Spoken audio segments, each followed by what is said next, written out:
Elizabeth, Clinical Psychology Registrar from Prosper Health Collective. Today, what I want to be talking about is how to build motivation and stay motivated. If you are like me, you probably would have some New Year resolution in 2024 and might have started off good, but as the month progresses, you might find maybe struggling a little bit. If that's you, maybe this vlog will be for you. So some tips here.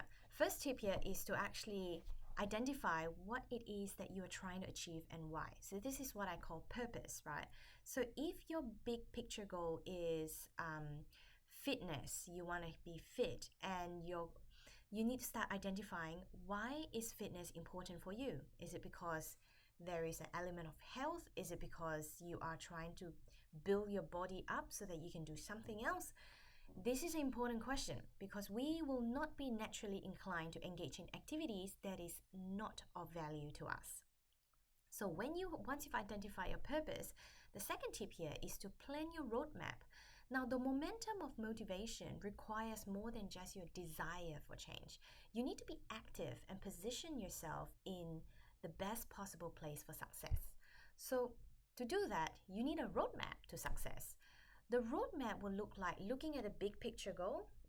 And for you to get there, start by breaking down this big picture vision or goal into mini achievable goals to continue that momentum process.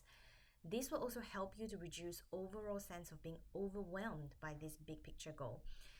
Your mini goal should be achievable in the short term. You can look at it in terms of a weekly goal, or if possible, look at it even daily. And the third tip here, after you've considered your roadmap, is let's look at some barriers to change. Change itself takes time, and to sustain it requires energy. If you have not already made the changes, anticipate that it could mean that there are some barriers you need to work through, some obstacles you need to jump over, right? So sometimes as we progress through the year, we might find that, I'm just not motivated anyway because life gets in the way. So what we want to do here with this tip is you want to look at how does life get in the way. It is not easy to make changes, but it is completely viable if you could first identify ahead of time what are some of these barriers that may get in the way between where you want to go and where you are today. Then we make the plans to change it and to overcome it. So some of this barrier that you might want to look out for could be external. So that could be the environment, that could be the amount of resources that you have available to you. If you want to go to the gym 3 times a week, for example, you might want to consider that, hey, maybe going at 12 midnight is not going to be viable if the gym is already shut. So maybe some barriers like that, you might want to anticipate and work through it. Other barriers that you can consider will be internal. So for example, some of your thought process. Oh, I'm just so tired. I'm failing in this again. Oh, I can't do this. This is all too hard. Some of the internal thought process or big feelings that might come up. This might be some that you require some strategies in order to make headways into sustaining lasting changes. The fourth tip I have here is actually to advocate success for yourself. As you journey through this process of making changes, have a think about what does success look like? What are some of the little wins or the big wins? How do they look like to you? For example, if you feel sluggish but you still wake up and tick the box of what you need to do, pick up the books for 2 minutes if you're trying to cultivate new reading habits, even though you just really you have such a bad day, you just want to be on Netflix. To me, that's little wins, right? Celebrate that. Celebrate your win, because as you celebrate your win, you see your achievement, you see outcome, you see progress, and that alone can help you sustain and motivate changes. It builds that momentum. And it also increases dopamine in your brain as you reward yourself for it. You can also consider use of an accountability partner to keep you on track and reflect on some of the wins together.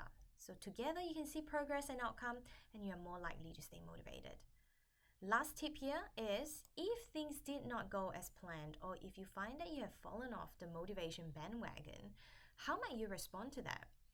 Now, the temptation for many of my clients is that they might find themselves overly punitive or critical to themselves. And while that temptation is really good, like really great, really great temptation there, notice that is it really that useful or effective towards you achieving that bigger end goal? Instead of being critical to yourself, I would strongly encourage that maybe start noticing that this is just a slight bump in a journey. Consider this as a bump rather than a failure. And notice your narrative you may start using on yourself, especially if they're very abrasive and very mean in nature. Consider, is this the same way you would talk to a close friend? Then consider whether you could regard this as an opportunity to reassess your roadmap. Perhaps the barriers that you're anticipating, you might not have anticipated certain barrier.